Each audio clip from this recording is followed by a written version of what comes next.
दूसरी तरफ VRS party के कारगुजार सदर केटी रामाराव भी कांग्रेस और वजीर आला रेवंत रेड्डी पर जमकर बरसे। शेखपेट में रोड शो के दौरान केटीआर ने उर्दू अशार का हवाला दिया। उन्होंने कहा, कांग्रेस के गुंडे यहां के लोगों को धमका रहे हैं। एक वोटर को 5,000 रुपए देने का लालच दिया जा रहा है। कांग्रेस कोई भी कोशिश कर ले कामयाब नहीं होगी। वीआरएस पार्टी भारी अक्सरियत से कामयाबी हासिल करेगी, केटीआर ने यह दावा किया है। ये जुल्म और झूठ की दस्तार रहेगी कब तक?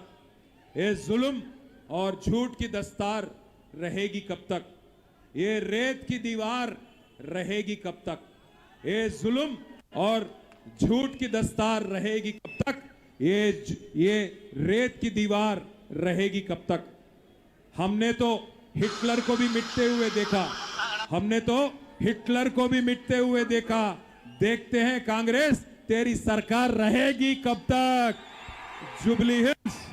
जुबली हिल्स की आवाम अगर एक शानदार मुक्का मारेगी ना, ज्यादा दिन नहीं टिकने वाला है, ज्यादा दिन नहीं टिकेगा। इसीलिए मैं कह रहा हूं, ये जुल्म करने वाले कांग्रेस वालों, कितने दिन रखेगी तुम्हारी सरकार, ये भी देखेंगे।